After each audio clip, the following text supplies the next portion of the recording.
Hi everyone, so in this video I've got 5 questions all to do with percentage yield. So here's the formula that you need to calculate percentage yield. You take the actual mass of the product and divide it by the theoretical mass. So that's the mass that you could have made if absolutely nothing went wrong whatsoever. That is the maximum mass that could have possibly been created in this reaction. And then you multiply that fraction by 100. So this is really just exactly the same as the formula that you use to calculate the percentage that you got in an exam or a test, for example. Let's say that the test was out of 32, for example. That would mean your theoretical marks, the maximum you could possibly ever get, is 32. And let's say that in that test, what you actually got was 28. So probably what you've done in class at the end of when you've got your marks back after a test, you've probably done 28 divided by 32 times 100. And you would have worked out that you got 87.5%. Okay, so we're doing exactly that, but we're using masses of product in a chemical reaction. Okay, so here's question 1. Pause the video and have a go and replay when you're ready to hear the answer. So it says a company calculated that they would produce 1.2 tons of magnesium. So if they've calculated this mass, then that is a theoretical mass. It's not what they've actually made. So theoretical mass is 1.2 tons. And then it says, but only 0.9 tons was produced. So that's what they actually made. So the actual mass, is 0.9. So remember our formula for percentage yield. It was the actual mass divided by the theoretical, and we times that by 100.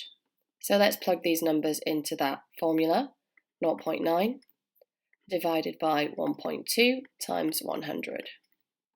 And you get a 75% yield.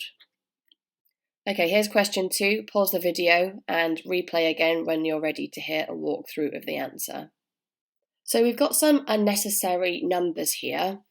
The 60 kilograms is an amount of reactant that we have, aluminium oxide. So it's not a number that we're going to use when we're calculating percentage yield of a product. What is important though is it says that this amount of aluminium oxide produces a maximum of 31.8 kilograms.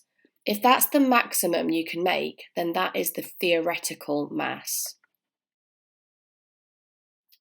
And then it says, in an extraction process, only 28.4 kilograms was actually produced. So that's the actual mass.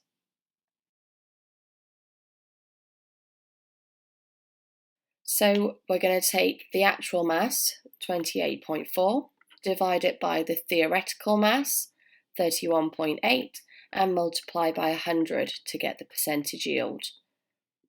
That comes out as 89.308. And we've been told to give the answer to 3 significant figures. So 8 is significant figure 1, 9 is 2, and the 3 is the third significant figure. And we're going to round down here.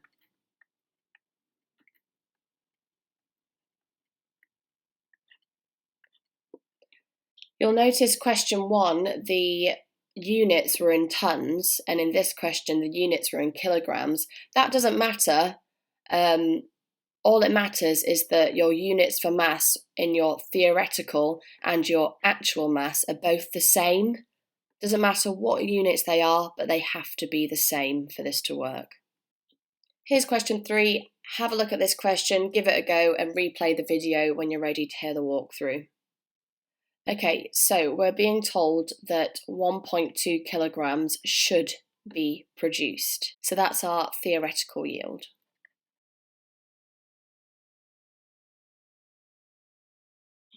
And then what this company find is that they've only produced 900 grams of titanium chloride. So that's their actual yield. So you can see here we've actually got mass in two different units here, so we need to make them the same. I'm going to convert kilograms to grams by timesing by 1000.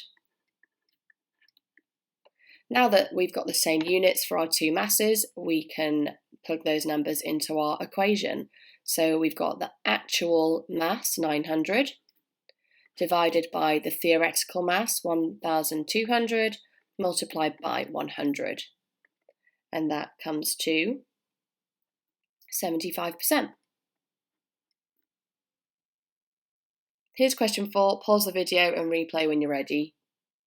Okay, so this time we've been given the percentage yield and we've been given the theoretical mass, and we need to find the actual mass. So if we bring up our formula, it's actual mass divided by theoretical mass times 100, and that gives us our percentage yield. So let's plug in the numbers that we actually have. We don't have the actual mass, but we do know the theoretical mass is 13.5 kilograms. Times that by 100 and we get 92.3.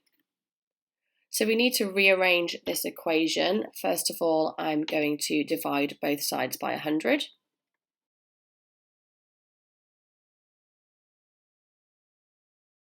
Okay, I'm just going to go and start working up here. So 92.3 divided by 100 is 0.923.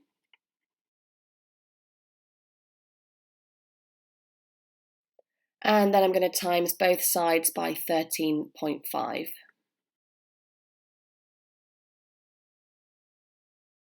And that gives us an actual yield of 12.4605. So to round this, I'm going to look at the question. The percentage yield was given to 3 significant figures, and this other number we've been given was given to 3 significant figures. So a sensible place to round your answer is also to 3 significant figures. So that's going to be 12.5 kilograms. Here's our final question, question 5. Pause the video and replay when you are ready. Okay, so I'm just going to write the formula that we need. It's the actual mass divided by the theoretical mass times 100, and that will give us the percentage yield. This time we've been given the actual mass. The scientist obtains 12.5 grams. So they really obtained that in the lab. It's not theoretical, it's not a maximum mass. So 12.5 divided by the theoretical mass times 100 will get you 92%.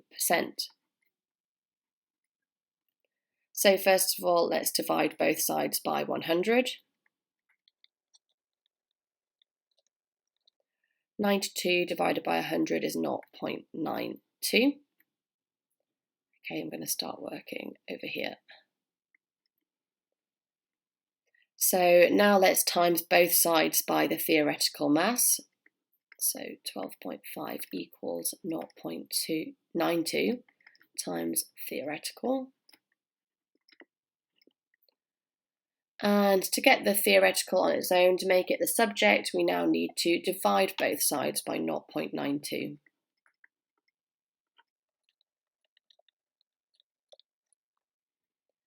And that gives us 13.586. Okay, and again, in the question, they've given us a mass to 3 significant figures, and they gave the percentage yield to 3 significant figures. So it would be sensible to round your answer to 3 significant figures as well. So that gives us 13.6, and we used grams in this equation, so our answer is going to come out in grams.